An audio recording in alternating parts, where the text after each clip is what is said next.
Hello students, तो अब हम लोग 9.1 का क्वेश्चन नंबर 13 को सॉल्व करने जा रहे हैं। इसके पहले अगर आप लोगों ने अभी तक चैनल को सब्सक्राइब नहीं किया तो प्लीज़ चैनल को सब्सक्राइब कर दें। और इस क्वेश्चन में आने वाला एक सवाल है जिसको आप लोग अपने हमारे कमेंट बॉक्स में ज़रूर उसका आंसर दें। तो चलिए शुरू करते हैं इस क्वेश्चन को। As observed from the top of 7-meter high lighthouse from the sea level, the angle of depression of two ships are 30 degree and 45 degree. If one ship is exactly behind the other on the same side of the lighthouse, find the distance between the two ships. यानी यहाँ पे ये बताया गया है कि एक light house के टॉप से है ना, जो कि 75 मीटर का लाइट हाउस है। चलिए हम लोग इस क्वेश्चन को बनाते हैं। पहले फिगर बनाना बहुत ज़रूरी है किसी भी क्वेश्चन को सॉल्व करने के लिए, स्पेशली जब हाइट एंड डिस्टेंस की बात हो रही हो। तो यहाँ पे एक लाइट हाउस है जो कि अप्रॉक्स हम लोग को गिवन है कि 75 मीटर का हाइट है इसका सी लेवल से, समुद्र तल से। The angle of depression of two ships, अब यहाँ पे दो शिप्स हैं। पहला शिप यहाँ पे मान लेते हैं, कोई एक पॉइंट इसको ले लेंगे ए बी सी, इस पॉइंट को लेते हैं और एक और पॉइंट ले लेते हैं डी। ओके, तो दो शिप्स हैं। फर्स्ट शिप का एंगल ऑफ डिप्रेशन 30 डिग्री है और दूसरा शिप जो उस पर जो एंगल ऑफ डिप्रेशन जो लाइट हाउस के टॉप से बन रहा है वो है 45 degree. If one ship is exactly behind the other on the same side of the light house, एक शिप दूसरे शिप के ठीक पीछे है, तो बताना है कि find the distance between the to ship, so that we have to find C D. Okay, so right here in this question पहले हम लोग को एंगल ऑफ डिप्रेशन गिवन है, तो हम लोग पहले फिगर को बढ़िया से बना लेते हैं पहले। ओके,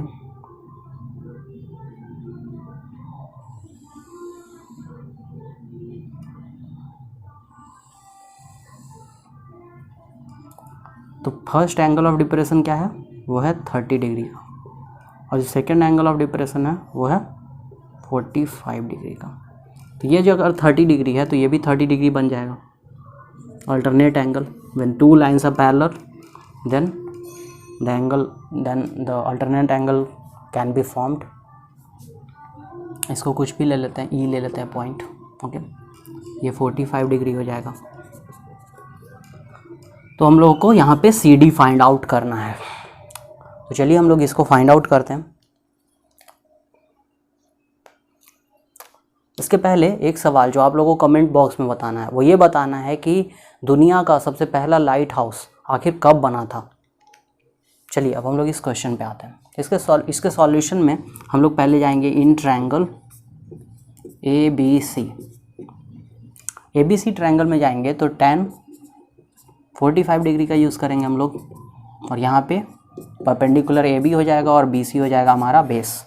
tan 45 डिग्री 1 होता है, ए बी 75 मीटर हम लोग को गिवन है, बी सी हो जाएगा यहाँ पे, विच इम्प्लाइज जब यहाँ क्रॉस मल्टीप्लाई होगा तो क्या हो जाएगा, B C is equal 75 metre आ जाएगा। दैट मीन्स बी सी हमारा क्या आ जाएगा, 75 मीटर। ओके, अब हम लोग अगले ट्रायंगल में जाएंगे जो बड़ा ट्रायंगल है, यानी in triangle A B D. अब जब ए बी डी ट्रायंगल में जाएंगे तो हम लोग क्या देखेंगे, यहाँ पे tan 30 डिग्री का यूज़ करेंगे। tan 30 डिग्री का यूज़ करेंगे तो यहाँ पे हम लोग क्या देखेंगे, परपेंडिकुलर ए बी हो जाएगा, एंड बेस का बाद जब हम लोग करेंगे तो वो हो जाएगा बी डी। अब यहाँ पे ए बी को तो हम लोग ए बी लिख सकते हैं, बट बी डी को क्या हम लोग B C plus C D लिख सकते हैं, बिल्कुल लिख सकते हैं, because B D is the combination of B C and C D.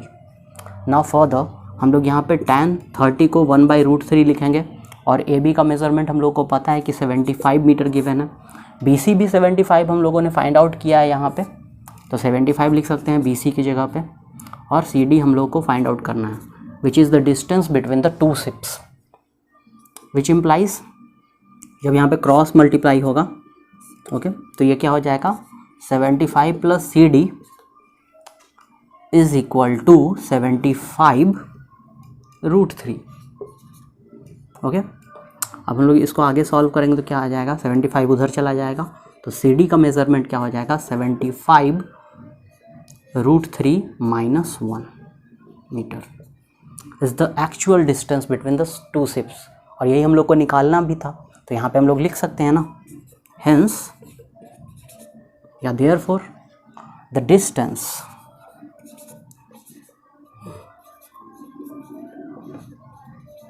The distance between the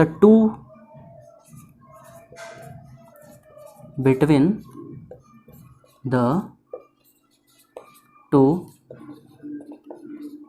ships is 75 root 3 minus 1 metre. Okay, ये क्या आ गया? 75 रूट 3 माइनस 1 मीटर। चलिए अब हम लोग अगले क्वेश्चन पे आएंगे। इसके पहले आप लोग जो मैंने क्वेश्चन पूछा है उसको कमेंट बॉक्स में बताना ना भूलें, और प्लीज़ चैनल को सब्सक्राइब कर दें ताकि हम लोग को ऐसे ही सपोर्ट मिलते रहे। चलिए हम लोग अगले क्वेश्चन पे आते हैं।